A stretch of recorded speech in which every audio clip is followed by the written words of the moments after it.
Olá, seja muito bem-vindo, seja muito bem-vinda a mais um episódio desse programa e podcast Advogando em Direito Administrativo. Eu me chamo o professor Alexandre Maza e nesse programa nós discutimos as melhores estratégias e oportunidades para quem quer advogar contra a administração pública. E hoje, uma vez mais, eu escolhi um tema relacionado aos contratos administrativos, vou falar de contratação do licitante remanescente, e um pouquinho também de outros temas. E por quê? Porque estou em processo de lançamento do meu curso novo na Escola de Advocacia do Maza, advogando em contratos administrativos. E o tema que eu disponibilizei nessa primeira semana foi justamente esse, a contratação do licitante remanescente. Eu vou dar uma amostra, uma pequena degustação hoje de qual é esse assunto, lembrando que se você quiser se matricular, a hora é agora. Encontre o link que está na minha bio do Instagram, no perfil @professor Maza, ou na descrição desse vídeo aqui nas outras redes. Porque amanhã, sábado, nós teremos o primeiro estudo de casos ao vivo. Então, se você tem interesse no curso Advogando em Contratos Administrativos, se matricule agora, pare o que você está fazendo, para que você não perca o ao vivo amanhã, inclusive para tirar dúvidas. E amanhã, no nosso primeiro encontro de casos, eu vou falar a respeito de matriz de riscos no contrato administrativo. Bom, que tema é esse, contratação do licitante remanescente? Na verdade, esse é um título que eu dou para alguns assuntos que estão relacionados dentro da Lei 14.133, em especial a contratação do indivíduo que foi vencedor do procedimento licitatório. Esse é o conhecimento número 1 em matéria de contratos administrativos. Saber que, como regra, a celebração do contrato pressupõe a vitória em um procedimento licitatório anterior. Então, como regra, quem será contratado será o adjudicatário da licitação. Adjudicatário é quem passou em primeiro lugar na disputa licitatória, mas nem sempre isso acontece, porque há casos bastante frequentes em que quem é contratado não é o adjudicatário, não é o vencedor da licitação. Basicamente, esses casos em que não se contrata o adjudicatário se dividem em duas categorias. Em primeiro lugar, a contratação direta, quando há a celebração do contrato administrativo, mas sem uma licitação anterior nas hipóteses legais de dispensa e inexigibilidade, e também na circunstância em que, por qualquer razão desse mundo, o adjudicatário não assina o contrato. Quer porque ele não tem mais interesse nessa assinatura e será punido por isso, quer porque sobrevém algum fato depreciativo em relação à sua condição como contratado. Várias situações podem acontecer. O fato é que, resumindo essa nossa primeira fala, nem sempre o contrato administrativo é assinado com o vencedor da licitação, que nós chamamos de adjudicatário. Dito isso, há uma informação fundamental que eu quero passar aqui. Lamentavelmente, na jurisprudência e ainda na maioria da doutrina, entende-se que, mesmo após a realização do certame licitatório, o vencedor não tem um direito à assinatura do contrato, mas uma mera expectativa de direito. O que quer dizer que a administração pode ultimar o procedimento licitatório e, segundo essa visão majoritária, infelizmente, ela pode discricionariamente decidir que não quer o contrato. Ou seja, haveria ao final do procedimento licitatório um juízo de conveniência e oportunidade segundo o qual a administração pública poderia avaliar, segundo critérios objetivos de interesse público, que ela não quer assinar o contrato. Essa visão é uma visão que desfavorece frontalmente os interesses do nosso cliente contratado pela administração pública. Lembrando que nós, quando estudamos o tema da advocacia em contratos administrativos, temos como cliente fundamental o contratado. Então eu sempre penso com a cabeça de advogado do contratado. Essa tese é muito ruim, Porque mesmo o indivíduo ganhando a licitação, ele pode se deparar ou com uma recusa de assinatura do contrato, ou com um silêncio da administração, o transcurso de um prazo sem que a administração convoque o vencedor para a assinatura do contrato. Por isso que a minha aula número 1 no curso completo Advogando em Contratos Administrativos é sobre o direito adquirido à celebração do contrato. É uma tese segundo a qual, contrariando a orientação que predomina na doutrina e na jurisprudência, o vencedor da disputa tem um direito exigível à celebração do contrato. Repare que, quando nós adotamos esse ponto de vista, a decisão por assinatura do contrato deixa de ser uma decisão discricionária e passa a ser uma decisão vinculada.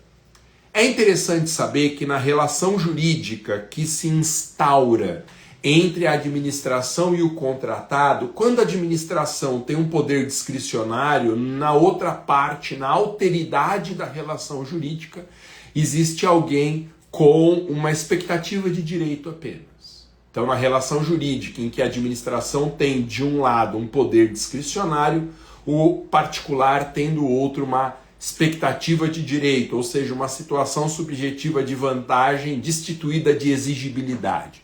Quem tem uma expectativa de direito não pode ir ao judiciário forçar o cumprimento daquela posição de vantagem.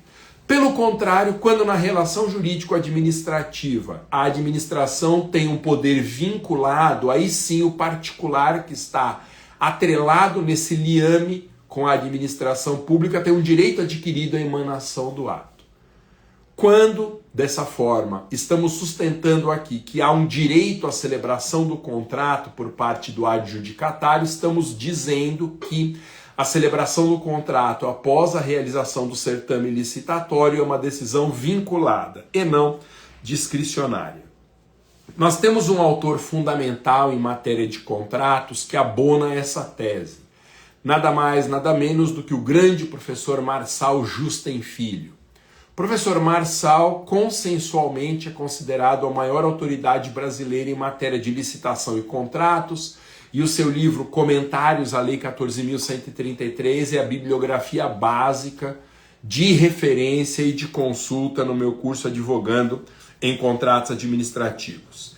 Eu não consigo aprofundar esse tema aqui, só dando um vislumbre para você, mas o professor Marçal considera que defender a discricionariedade na celebração do contrato é violar o princípio da legalidade, o princípio da moralidade, e pelo menos também o princípio da eficiência. Muito interessante lembrar que a lei do Estatuto das Microempresas, ou melhor, o Estatuto das Empresas Estatais, a Lei 13.303, estabelece que a administração tem o dever de licitar. E, após o encerramento do certame licitatório, o dever de contratar o adjudicatário. É com base nesse dispositivo que nós sustentamos a tese do direito adquirido à contratação. Essa aula já está disponibilizada, é uma aula de 45 minutos, os alunos vigentes do curso já podem assistir.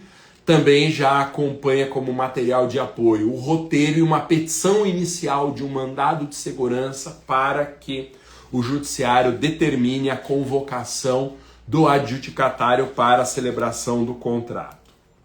Bom, além desse tema, eu abordo na aula 1 do curso também o tema do artigo 90 da Lei de Licitações, que é a contratação do licitante remanescente. Pode acontecer de o licitante vencedor da disputa não assinar o contrato, porque, sei lá, perdeu o interesse, ele comete um ilícito de não aceitar a celebração do contrato. Ele vai ser punido por isso, sanções administrativas, sanções patrimoniais gravíssimas, diga-se de passagem, mas a administração tem que fazer alguma coisa. O que que ela faz?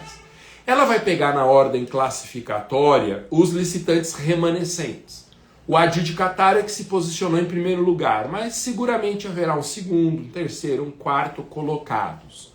O que a administração faz? Ela pega na ordem classificatória e chama o segundo e diz assim: meu querido, o primeiro colocado não aceitou assinar o contrato. Você aceita assinar o contrato pelo preço do primeiro colocado?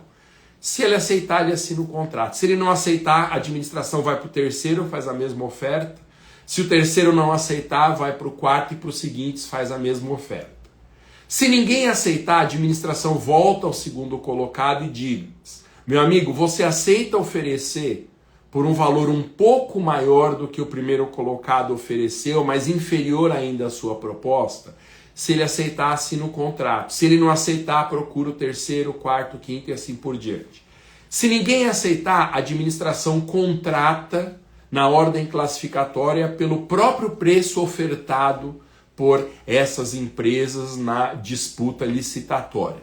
A isso nós damos o nome de contratação do licitante remanescente, um tema importantíssimo e que envolve direitos dos licitantes em relação à oferta de celebração do contrato. Outra coisa que pode acontecer diante da recusa do adjudicatário em assinar o contrato é a revogação da licitação. A administração pode decidir, diante dessa circunstância, que aquele certame competitivo está prejudicado e ela revoga a licitação e, portanto, impede a assinatura do contrato administrativo. Eu enfatizo muito esse ponto no meu curso. Embora isso seja possível, a competência para revogar é uma competência muito limitada. Tanto para revogar o contrato, como para revogar a licitação, assim também para revogar o ato administrativo. Tem que haver um fato novo a justificar essa decisão tão drástica e tem que ser um fato comprovado. Então, fato superveniente, suficiente, comprovado. E o ônus de fazer a prova desses requisitos incumbe sempre à administração pública. Então, embora a lei preveja a hipótese de, diante da recusa do adjudicatário em assinar o contrato, a administração pode revogar o certame licitatório, esse é um poder muito limitado e que eu arrisco dizer quase sempre é exercido fora dos limites legais, o que permite uma judicialização da demanda. Gente, essas foram algumas pinceladas sobre o tema de abertura que eu já disponibilizei no meu curso completo Advogando em Contratos Administrativos. Se você tem interesse nesse curso, se você quer advogar para licitantes, para contratados, ou então se você é um gestor público que precisa dominar o tema dos contratos administrativos, procure o link que está na minha bio do Instagram, meu perfil é @professormaza, porque lá tem um caminho para você garantir a sua vaga, e na descrição desse vídeo aqui também você encontra um caminho, um link para garantir a sua vaga. Valeu, nos vemos aí no curso Advogando em Contratos Administrativos. Boa semana, nos vemos se Deus quiser semana que vem. Abraço, tchau.